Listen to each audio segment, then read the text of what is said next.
I think that sometimes it's a crabs in a barrel mentality, and people are like, why is he the person that we're using? And I just have to remind people, I don't have an Emmy or a Grammy or an Oscar or a Tony. I've never been played on the radio. I'm not opening at the MTV Music Awards. Those are all my dreams, and I'm still out here hustling every single day to make my dreams become a reality. I am not the threat to the gay community, and I'm not so successful that somebody can't zoom past me, especially low-key, somebody white. So if you don't like what I'm doing, do it better, bitch. Go do it.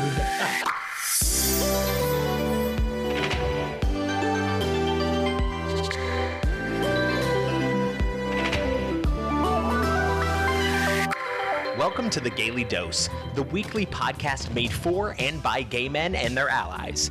We're a podcast with a mission, elevated conversation with the hopes of building a deeper sense of community in the gay world. Child, it's time to come take your Gaily Dose. Welcome to The Gaily Dose. This is Helmut Lucero Domagalski. I'm coming at you from Atlanta with my very good friend. What's going on, everybody? It is Bennett Schneider, and be sure to join us on Instagram, Facebook, all of our social channels at The Gaily Dose and The Gaily Dose Pod, and then our website is thegailydose.com.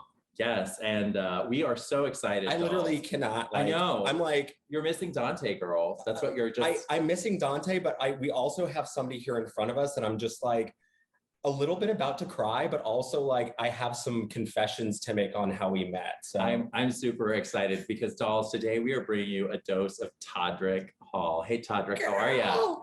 Oh, I'm so excited to get my Gaily Dose. Yes, God. We are ecstatic. Girl, it's time for your Gaily Dose, as Dante would say. So I have to do some backstory and the whole reason why you're here. And you made me promise that I would tell this story and we're gonna all learn from it. So I think it's the only stipulation. It's the one stipulation he had. You told the reason. This is my favorite podcast I've ever been on, and we haven't even started. Ever. Well, you know, we're going to put that in like our little recordings now. It's our little snippet. We're going to have to use it on like replay now. So the way that I met Todrick was I was his internet bully. So here's exactly how it happened.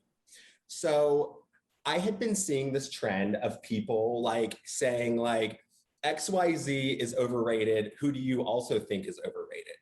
And so I was listening to some music and I was like, you know what? Like, I don't know, like Todrick Hall's really big right now. Let me just be an asshole and like, let him know what I think. And so I posted on my Instagram. This was my personal Instagram. It was not my podcast Instagram, thank God. But I was like, literally at Todrick Hall. I don't even want to say it, Todrick. I don't want to say it. You have to say it. We're here, honey. Music is god awful. And I literally was like, okay, so listen, lesson learned, number one, I think all too often we think that artists are these manufactured shell of people, right? Where it's like, people are fed, they feed you the music, they feed you the costumes, they feed you this, they feed you that. And then on top of that, I also feel like, I was like, this bitch ain't never gonna see this. Why do I care if I mention them? So next thing I know, I am mortified. I'm literally, I'll never forget it. I'm getting my glass fixed at my truck. The glass is messed up. So I was getting it fixed. I had been waiting like 8 hours at this point already. It was fucking crazy. And I get this DM on Instagram. It pops up and it just says, Todrick, blue check mark. Did you really just at me at this? And I was like, oh, no. Like, not only did I not think he was ever gonna see this, but also like, what the fuck, he's like responding to me. And so, you know, like I said, you know, we went back and forth. I was like, bitch, if you go and release things for public consumption, then you should be thick skinned. And he was like, well, you know what? Typically I am, but 1 in 100, they get it back at them. I usually follow my what would Beyonce do tattoo. So what was that like on your end, Todrick? Yeah, what was that like? Here's the thing. I've been doing this for a really, really long time, and I totally get the fact that, and by the way, I have been in your position. That's why I wasn't upset once we started talking. Yeah. I wasn't even upset when I saw the comment. It's just that I think that, yeah, people don't realize that you're real. And I am not one of those artists that like is manufactured. Like I'm not signed. I pay for every video, every costume, every set piece, every crew member. And they're fierce, by the way. I started going back and watching music videos. I'm like, girl, okay. Thank you. But for me, it was just like, I don't care if people have their opinion. I don't think that what I make is going to be for everybody ever. No artist does. But when people go out of their way to tag me in something, it was early in the morning. I was just kind of like, because I'm 3 hours behind you. So I was like, really? This man chose to at me and tag me in this early in the morning. Yeah. I'm going to respond and say something because I think one of my own personal issues, and this is me dealing, this is not your fault. This is something that I've just dealt with for a long time. I'm a gay Black man who makes artists for the gay community, for the Black community. I make a lot of stories, like my Forbidden album is all about racism and homophobia. And I feel like I only get negative criticism from gay people and Black people. And that, as an artist, is really frustrating when your work is a love letter to, so you think, to the people that are in your community. And when those are the people, 75% of my audience, actually, I'm going to look at this. Look it up. Give us the stats. I have not looked at my analytics in a long time. I don't even know how to find it. But here it is. The majority of your audience. Okay, here's my statistics. Can you see this? Yes. 73.1% are women. Oh, wow. Wow. I think people would be surprised to know that. So sometimes people are like, the gays are canceling him. I'm like, I don't know if you really can cancel me when you only make up such a small 1/4% of the pie of people who are watching me. But that 26% or whatever, the 27%, it still bothers you sometimes. And you're like, why? So I commented back to you, and I really was happy that we were able to like start. Yeah, I was like, well, you have no talent. I was like, where's your talent? She did. She totally did. I have to say, I'm a very different personality from Bennett. That's why we love doing this podcast together. I esteem so much your mix of masculine and feminine in your work. And I think that proudly walking that line is something that a lot of the homosexual community is not okay with inside itself. They're just not. Yeah. They are so, they're inundated with the love of masculine, and inside of all of us is some femme. And kind of thinking as you sit here, literally, my daughters were like, oh my God, Todrick Hall. Like they listen to your music, they sing your songs, they love you. And I do too. And I'm just, it's just brilliant. But I'm respecting you really face into something that we would never think about. A lot of kind of that homophobic hate that is inside of a lot of the gay community. Yeah. I also want to comment on something that you said that at first threw me through a loop, but I got to reflect on it, and I think you might be right. As a cis white man, sometimes we assume that everything is made for our consumption, right? And you said something to the degree of, your privilege is showing. I'm not necessarily making music for you. And that's great. And that's fantastic. I will also say that the more research that I do about you, the more that I realize how much good you have been doing for the gay community. And so when I told Helmut and Dante about this episode and how we started talking, I wasn't ashamed to tell that story. I think of it as a learning lesson. And I think a lot of people could also use that as a learning lesson to be like, hey, listen, these people really, there are some artists that pour everything they are into their art, into what they're trying to kind of reflect back to the community. And all too often people think that it's just manufactured because that's how a lot of artists are and how a lot of music is made. It sometimes feels very just manufactured. So I think the more research that I do about you and the more of the work that I've seen you put in, the more I'm like, oh my God, why did I add this guy? So I think that that's a good like kind of summary. Well, and also an apology. I will say I apologize. I think I already actually have. I have the receipts back and forth, but we both apologize. We're good to go. I'm gonna fly to LA and see him next week. It's fine. It's gonna be fun. I'm gonna be in that closet. I hope you wear 10.5 size shoes. I do actually. Do you really? Your shoes. I don't think I've ever wear a pair of heels in public. And then but I also think that kind of plays to the masc and femme thing, because growing up as a man from the South, I was born in Panama City, Florida, lived in Tulsa, Oklahoma in middle school, which is the most conservative, close to where you are in Texas, where you were in Texas, and now living in Georgia. I do sometimes a degree feel uncomfortable when I try to explore my feminine side. And so maybe that was a direct reflection of me coming at you. Who knows? I don't know. I think that's definitely probably the case. I mean, I think we all have. When people meet me in person, they always are like, wow, you're a lot more masculine than I thought you were going to be. And I don't really take that as a compliment or a diss, but I think that everybody has, like, the fact that they thought of it feels to me like there is a problem in our community. Right. And I remember I was dating a guy who I thought for sure is going to just be like a mask top. And I was like, oh, this is never going to work out, because it's contrary to popular belief. I've never actually bottomed even once in my life. I've never said that. Are we breaking news? This is breaking news. We are breaking news on this podcast. Really? Not that anyone cares, but yeah. Really? Have you really not? Have you never once. And the thing is, when I first came out of the closet, I thought that I was going to. And I fell in love with this guy that in high school, you know, you think that that's like the one. But I realized that there's like... Is this the Tumblr? I heard about the Tumblr. The cheerleader, yeah. The cheerleader. Yeah, I saw your interview on your coming out. But... okay, how do I say this quickly? Basically, I've dated all kinds of people. I've dated pretty much every race except for Asian, and I've had so many crushes on Asian men and tried, and they just were not interested in me, the people that I've tried.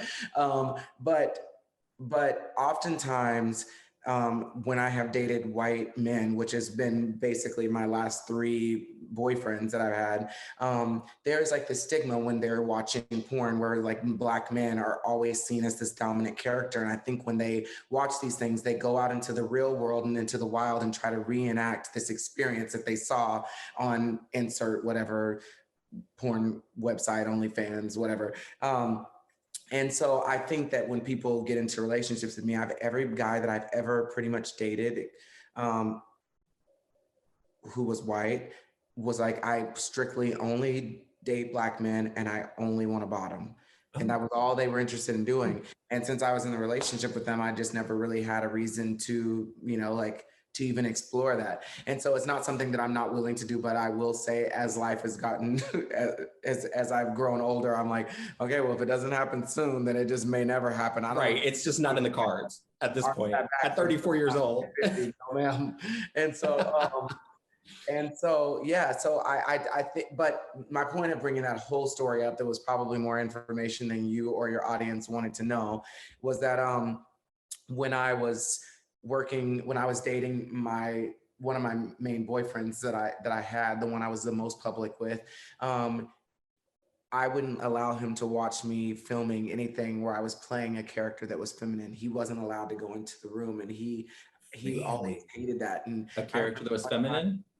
Yeah, because it was feminine, and I felt like that would make him be like less attracted to me and like change the dynamic of what he was like looking for or what he wanted. Yeah, one of our first episodes was about masc and femme. So it's interesting how important it is to our community, masc, femme, and that dynamic. Because I've said it before, like I really am attracted to masculinity. I embrace my masculinity, but while also saying I would hate to think that I'm intentionally putting down people because they're feminine, especially because Dante is very feminine. He's very proud to be feminine, and I consider him one of my best friends.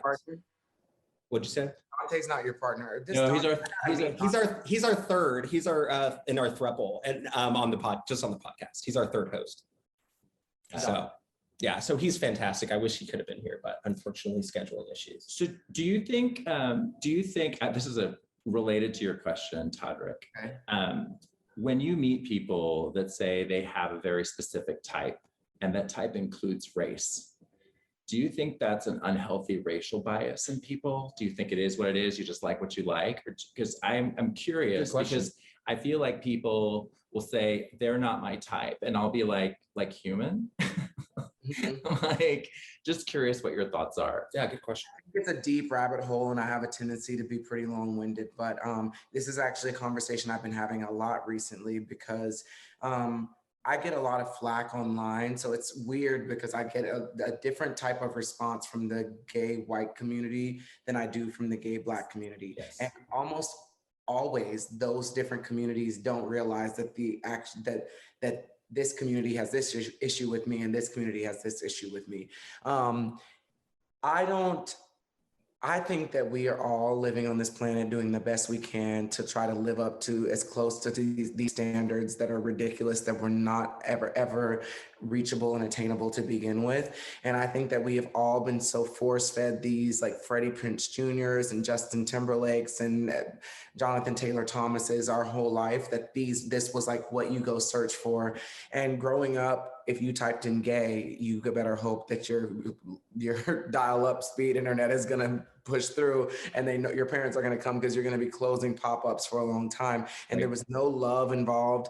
Like whenever I would turn it up, you can bleep this out. If I typed in gay, there's gonna be a bunch of pink booty holes pop up on your screen. Yeah. You know, like that's what's just gonna happen. Yeah. And so for me, when I started watching porn, that's how I learned to be gay. I didn't have any movies. There's no Titanic, no like Notebook or anything for us. So we're all like hiding, by the way, in secrecy from everybody, and then trying to figure out what we are on the internet, and that's all we see. And so I think that some people think that it's their choice to do this, but I don't think that it is. I love those Tyra Banks studies that they do with the young kids that just like, even at 4 years old, the statistics are staggering because the Black kids, the white kids, and the Asian kids are saying the white guy should be the principal, the white guy should own the school, the white princess, the princess. And I think that by 4 years old, the programming is already so done, and no one wants to even consider the fact for 1 millisecond that their preference is like that scene in Devil Wears Prada where Meryl Streep is letting Anne Hathaway know, like I think that whites, the closest straight to looking straight men are the Carillion blue. Like it has been chosen for us to like that, and to like anything else takes in a lot of senses a lot of work if you're not exposed to that. I grew up in ballet and in musical theater where I was always the only Black person, and I only saw, and I went to a white school. I started out in a Black school, and then my teacher called me the N-word, and my mom moved me to another school. And in that school, I mean, my life was changed, and I saw firsthand how being in that school, how the walls smelled differently, the computers were nicer, the books were nicer, and I wasn't in survival mode when I got to school. I went there and I learned how to speak what would be considered for English, and got introduced to dance, which would have never happened to a Black kid at my other school. And it changed my whole path of where I went. And because of the things I was exposed to, I think it strongly shaped what I like. And so in conclusion, I think when you ask someone that question, people want to jump to the defense and say like, well, I'm not racist. This is just my preference. But our preference of everything, we're three men, have short hair and are wearing men's clothes. We're following the system, whether we think we are out of the box and different and unique or not. And we have been told what to like. Even when you go to a porn website, you got to go look for gay porn. And then once you get there, you got to be like, okay, Asian, which type? Black porn. And if not, it's going to give you this one specific type. And that is coincidentally, some people would say, their type. It's not your type. It's what America told you to be your type. You know, we first, that was excellently stated. Fantastic. 2 thoughts. One, we did have a podcast where we explored this concept and learned that, and I think it's true, that we can work on our own internalized bias and racism through watching different porn. Right. That was actually one concept. For what you masturbate to. Force yourself. mentally, like if you want to work on this, take the time to look at different porn and also fantasize about people that you wouldn't normally, that are still gay community. Like it was interesting. And the other thing you just like totally lit my light up, my brain up on is think about as children, we Googled gay and you got a bunch of porn. And it was always that. It was like gay, sex, gay, sex. And we still suffer. My light bulb went on we too. suffer for that. Where we grew up on porn instead of like these beautiful stories of love, right? And not just, it could be gay politician, gay performer, gay artist, gay Nowadays, scientist. It can. Yeah. But before, when we were growing up, porn was everything. You typed in gay and all it was, oh, I got so excited. All it was porn. So yeah, that's a really very specific, curated type of porn. Yeah.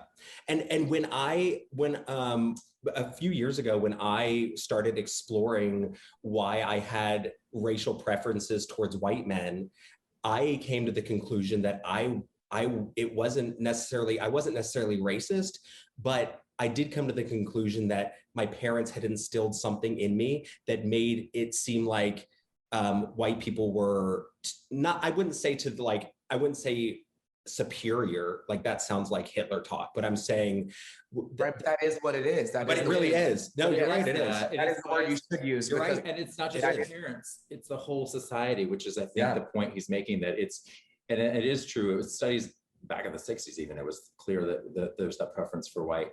It's interesting though, I'm just thinking about the fact, Todrick, that as an artist, you are presenting something that kind of cuts at a lot of that bias, right? And so it makes sense to me that you would get a lot of flack because you're not necessarily presenting what people quote unquote want to see, you're presenting a lot more of what is. Like I think about some of the glam thing, there's just this emotion that you portray that has masc, femme, and vibrance to it that is super beautifully gay. And for some gays, they're like, I don't know if I can accept all that, right? I don't know if I can accept myself. And gays, what about straights? Well, no, but right?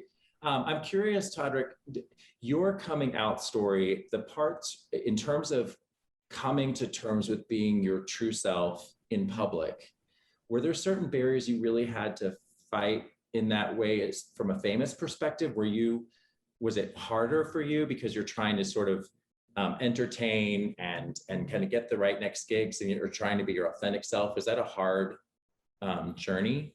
It's not a was it, it isn't. Is it happening today? I just had a talk with my assistant. This is my 4th or 5th interview of the day. And I wake up every day and I say yes to everything. And Bianca Del Rio posted that one time. And I was like, yeah, say yes to everything because you don't know who you're going to reach. And if it's humanly possible for me to be there, I'm going to go there. And there have been times where I've just been treated terribly on. Really? I remember a time I was performing Nails, Hair, Hips, Heels on a morning show. And this guy was so rude to me. And I think that he genuinely had an issue with a man in heels asking him for a favor or giving him notes on something that they could choose. And I wasn't unkind to him about it, but I think it challenged his masculinity and he didn't like it. Wow. And I deal with those things every single day. And the part that also makes me frustrated, I tweeted this the other day, is that I think a lot of gay people, because we're such a marginalized community and we don't have that much representation, I get frustrated because we bitch and we complain and we write messages to say there's not enough representation. And as soon as that representation comes, we shit on it because it's not it doesn't come in the package we think it should be. It doesn't look like we think it should look. I felt like the whole entire Prom movie that was on Netflix was overshadowed by the fact that James Corden was a straight man playing a gay role, which I don't think should have been the absolute focus of the movie. And I have very strong opinions about that we could talk about another time. Or even like rainbow washing, like corporations. They attack corporations for putting a rainbow on something when 10 years ago, we were begging corporations to do that. And at the end of the day, for me, while I understand why it's frustrating for people that they're capitalizing off of it and they're making money off of, our community, I think of the bigger picture of the fact that once a year, just like it's Christmas or Halloween, every single person has to acknowledge the fact that gay people exist, and kids are going to ask questions whether their parents tell them something that is on the right or wrong side of history. The fact that it is in their face for them to see it where it wasn't when we were kids. Like there are kids that are sitting in small towns that are now being forced because a major corporation maybe is not reaching the mom and pop stores where they are, but it's in Walmart, it's in Target. Jojo Siwa, who's on Nickelodeon, is gay, and they're having to like have a conversation at a young age. And even if their parents are telling them something, they're like, well, I see Jojo Siwa and I like her and she's a lesbian and she's not all these things that you told me that she was. So I just think that we got to look at the bigger picture. Sometimes we can get so, I don't know, self-absorbed or so focused on the fact of how we feel right now. And then the reality is we are so insignificant to this planet and progression of like humanity. We're here for 100 years if we're lucky. That's like if you are the anomaly, you're here for 100 years. And when I see these people frustrated that I don't have enough representation of whatever it is that time, you know, like I've had people mad that I don't have amputees dancing in my videos when those people didn't submit, you know.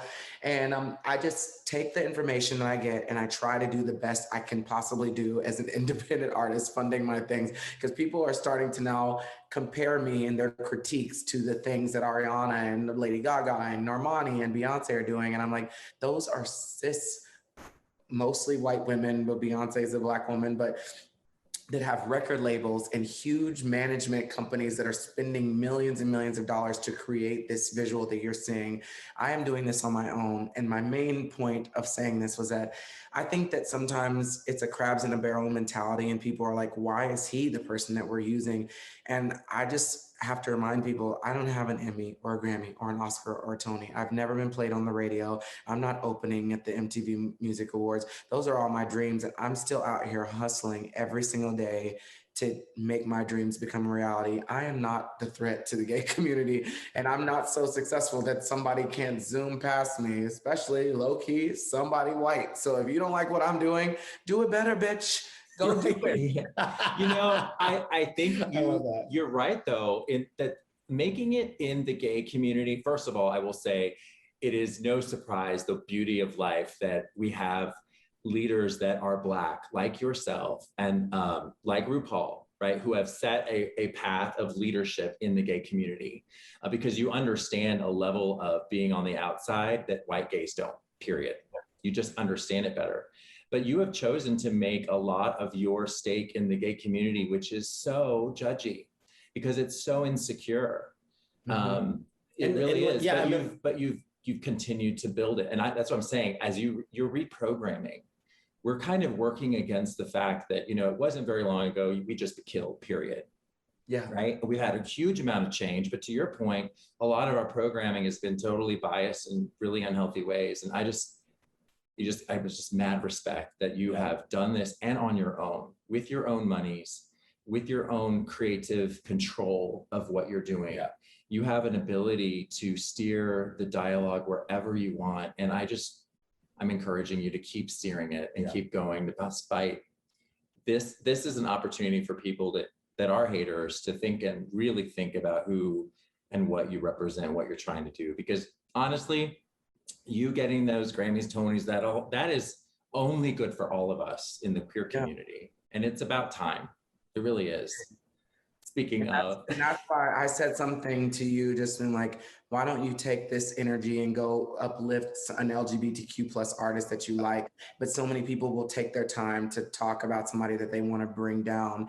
And I just love the fact that we were able to, as two gay men, without having somebody be a mediator, be like, we're adults, we can apologize, we know how to treat each other. This was a strange moment, but a learning lesson for both of us. And I just love that we were able to get to that place, because so often, more times than not, like people aren't able to get to that place. And it ends up cussing that person out, blocking them, reposting the conversation online to clout chase. And I love that we were able to come to this place, and I can't wait to meet you and hopefully. Same. I mean, that speaks volumes about you. And I will also say, just tagging off of what Helmut said, you know, you as a Black a person of color, period. It doesn't have to be a Black gay man, doesn't have to be just a person of color. You are going to have more criticism than somebody that's not of color. And the fact that you have to go through that, I hate that for you, because there is a lot when you start doing some homework and you do some digging, there is a lot that you're doing for the gay community, and people will take that time all day long to bring you down. But once again, they're looking at the negative, not the positive. Yeah. I think that's the beauty of his intersection, really. And I think it makes him uniquely able to do it. And I really do believe that we kind of live our unique journey that we're called to do with those, as you said, few 100 years. You said something though, which is really, it's true observation. You two were able to work that through as adults. And I loathe that we have allowed ourselves in queer culture, and I know it's all culture, but particularly in gay men, there's this flippant dismissal of other humans. It really is, it's just no girl. And it's just, and you really look at it and you go, that really well, the no girl thing. I felt that. You did. But people, we say that we're focused on love, and we need to focus that love on ourselves, and not just on it's kind of like, once you learn to love yourself, how do you turn around and give that back to your other gay, faggot, queer brethren and lesbian, right? Because I feel like that's something that we don't talk enough about. And if we don't do it, I mean, we've got enough enemies. We really, really do. And if you look on the international stage, we have a lot of things working against us still. Sorry. No, I think that's the reason why I don't get offended when those things happen, because I realize that the Black community, we are a broken community. Like we weren't set up, we weren't handed the same cards.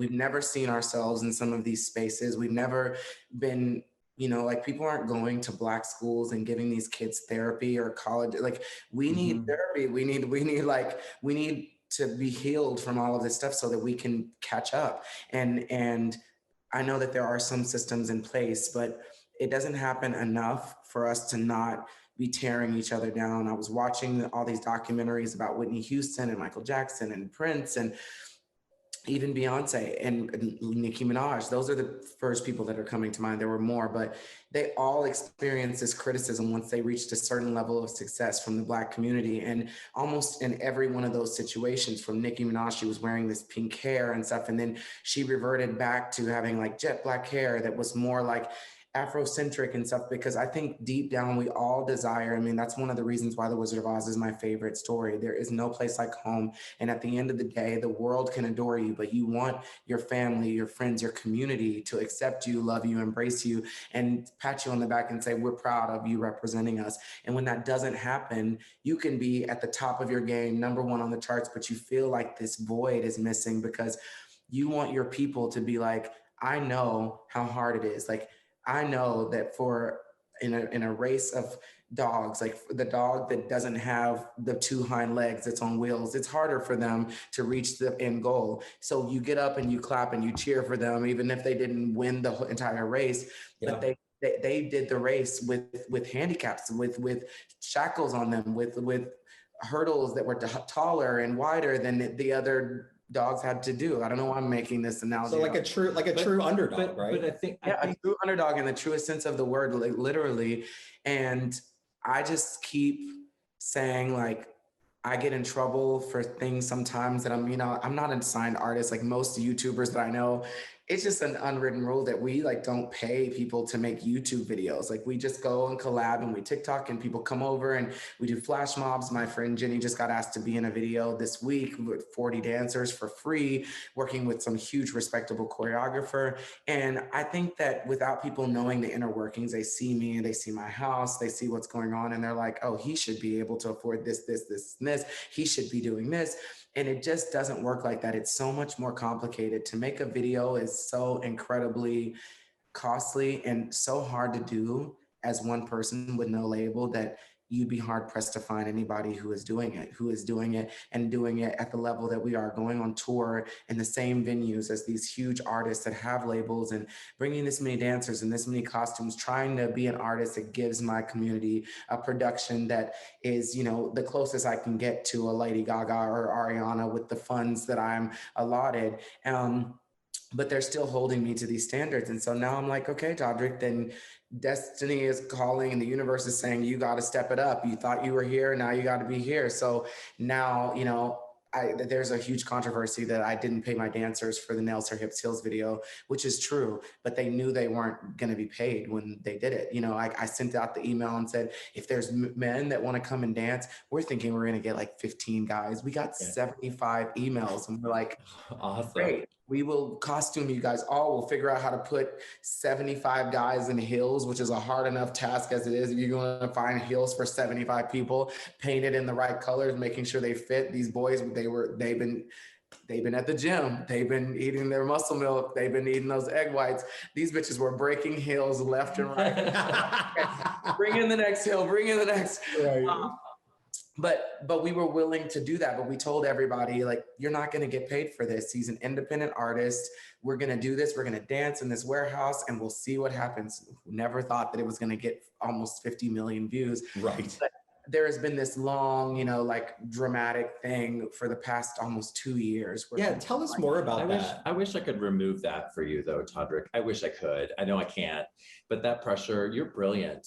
And you are, there aren't other gay artists doing that. There aren't. They're not doing it because it is, you have to be willing to give up your humanity and not sleep and not have a social life and be willing to put your account in the red in a hope that people are going to like this video. Right. That's just the reality, if I'm keeping it real, of what it is. I have been in like a roller coaster in and out of the negative in my account for years and years and years to finally get to a point where I have some sense of financial stability. But it just doesn't, it's hard. It is so hard. And if it wasn't so hard, more people would be doing it. Like I wouldn't be one of the only ones that's doing it. But a lot of people aren't willing to take that risk. And it's something that I haven't really talked about very much, because I realized that anybody who would believe that story wasn't buying tickets to my concert. They weren't listening to my music. They were listening to a story from an unreliable narrator. And what is so bad about what that person did, because the person that started this story and started this controversy was somebody who was saved in my phone as like one of my favorite dancers. I loved him. He was this beautiful, dark-skinned chocolate man that was standing right next to me. He started rumors that I was colorist. I didn't want like dark people next to me and stuff. And if all it takes is a simple screenshot of the video and you're like, well, if that were true, you wouldn't be next to him. And he wouldn't be also surrounded by chocolate people. He started a rumor that, I think, I don't know what his purpose of doing this was. Like, I still to this day don't know what it was.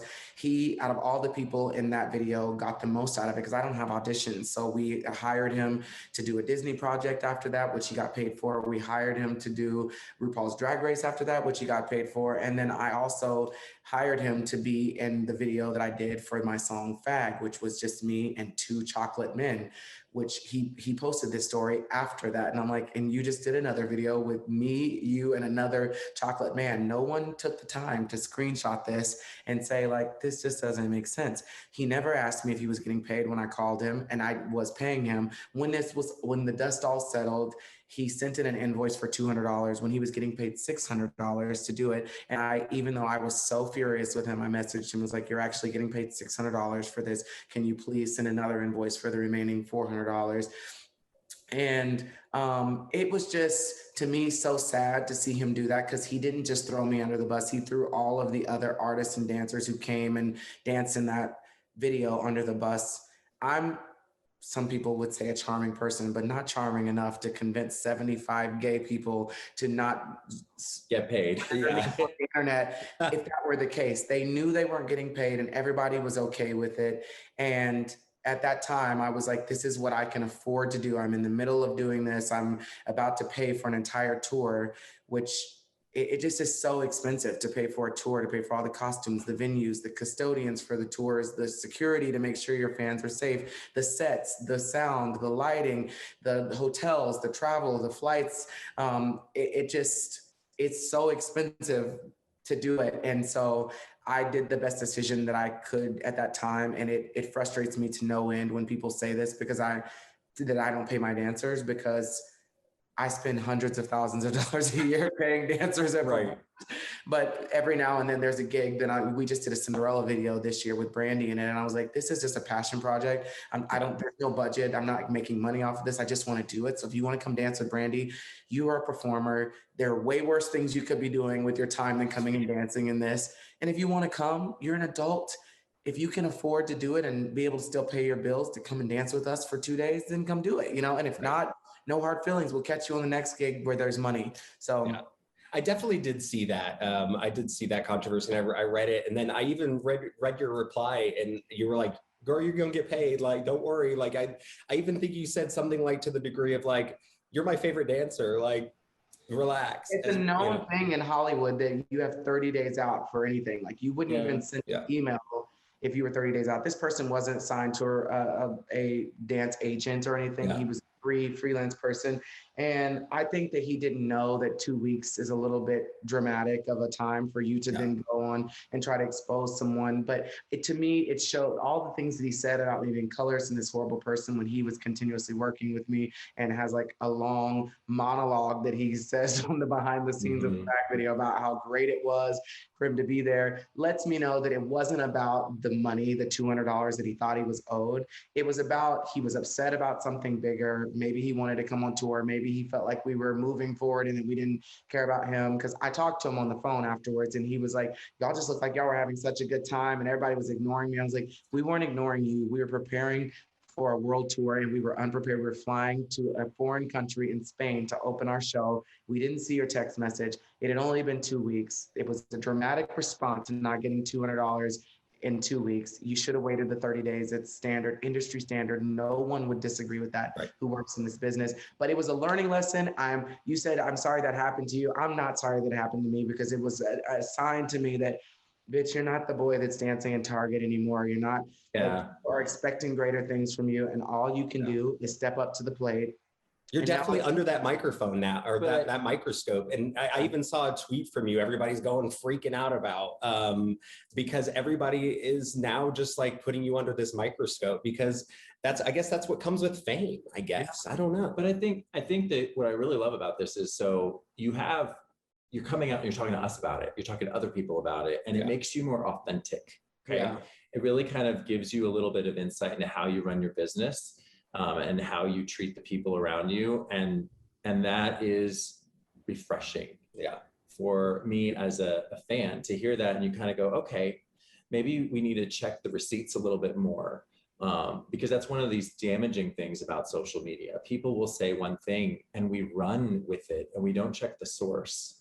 Or when they do come out to tell you what really happened, we don't want to hear it, because we would rather believe the juicy Regina George tea that was spilled, for us to be like, oh, this didn't actually happen. I gave Jake Yonsei, who does all these reviews for RuPaul's Drag Race, the receipts about that. And like Manila Luzon came out and said something, and that really like broke my heart, because I'm a big fan of Manila Luzon, and I've never hired Manila Luzon to do anything ever in my life. I've never spoken about this publicly, by the way.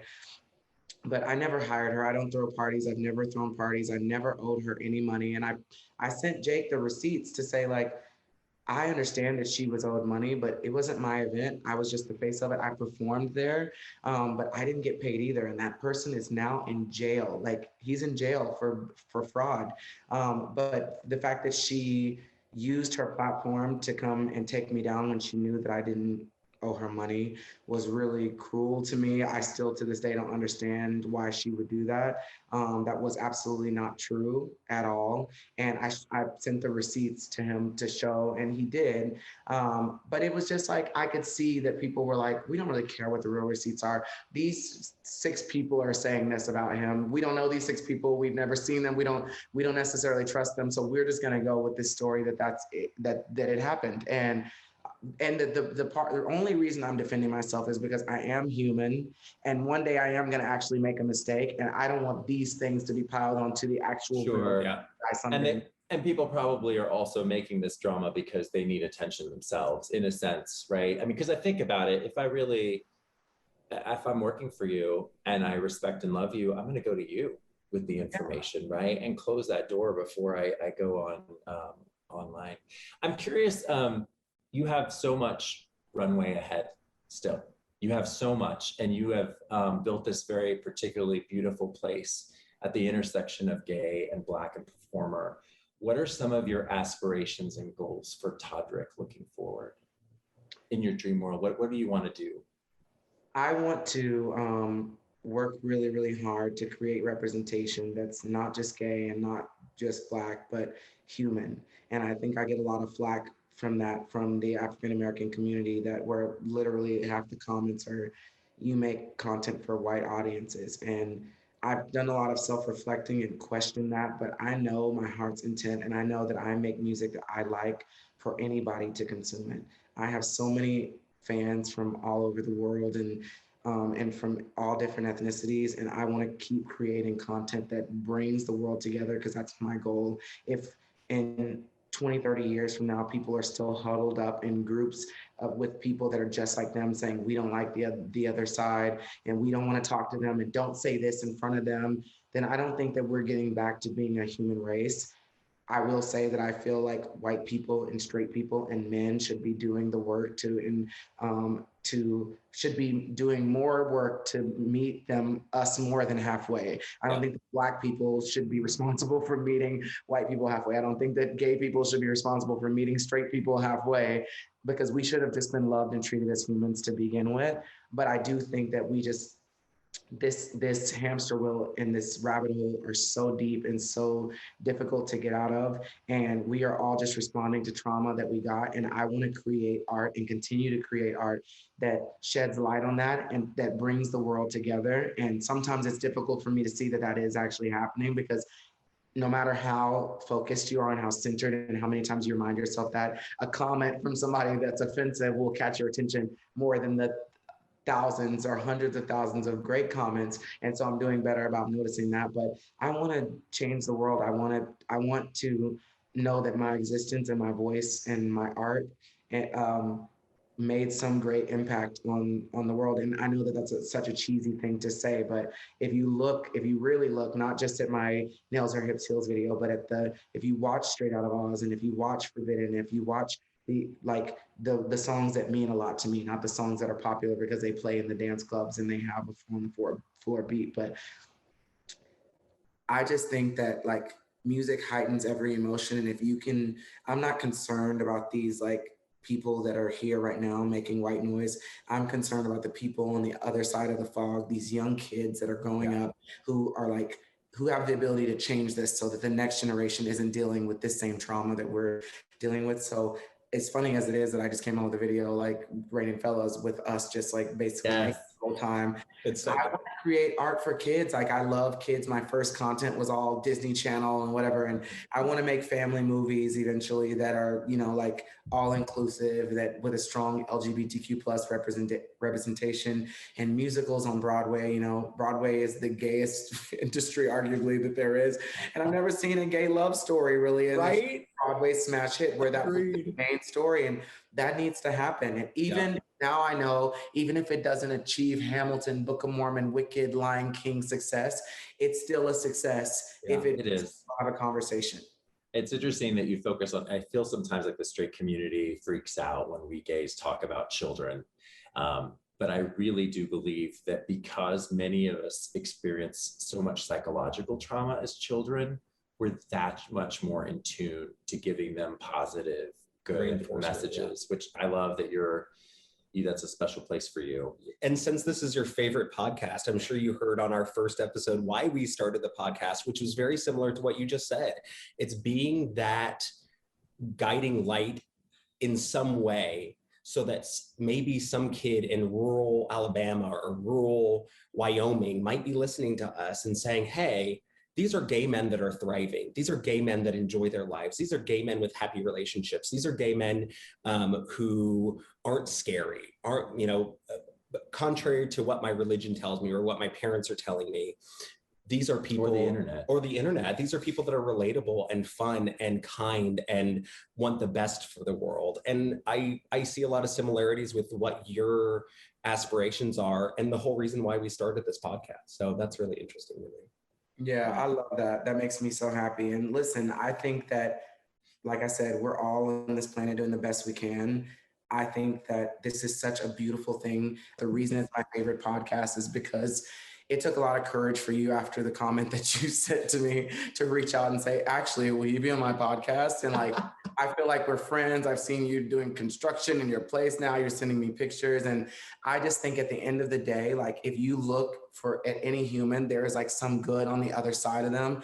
And maybe next time you get ready to write something that you don't like about somebody, like because we had this conversation and not a fight, you're going to think about it and you're going to say, maybe I won't write that. Maybe I'm going to take the time before I pass judgment on this artist to like look at them and see who they really are and like not just see the one popular thing that they've done that people are talking about, but maybe there's some art in there, some songs in there that I do love that resonate with me. And maybe I'm going to like uplift that person because they probably need it today, you know? Yeah. Because if they're popular, they're definitely getting a lot of hate. Like, and you don't want to be a person adding to that Yeah. hate. You want to be a person like putting a cherry on top of the love cake. Last question. So we always end our podcast with this. If you were to change one thing about the LGBTQ community, your hope for the LGBTQ community in the future, what would it be? That's specifically queer. Yeah. I think that we touched on it today. I would hope that people would stop and take a moment and recognize where we are and where we need to be and try to retrain their brains to look at people. And I can't tell you how many gay men I've seen that are gorgeous and they spend their time in the gym to find their validation. And then they tell me all the time that like, and how, if I'm being real, how many of these men I've fallen in love with that I've been like, I would be such a good boyfriend or husband. I would treat you so great and stuff.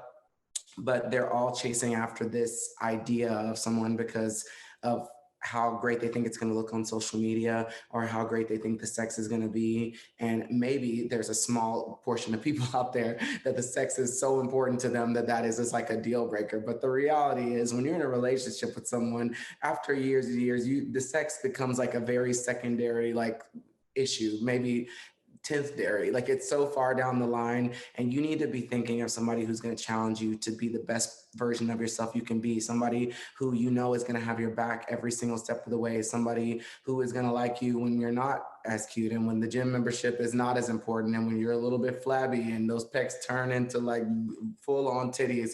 Like who's going to love you at that point? When you're passing a bedpan between each other. I love that. Yes.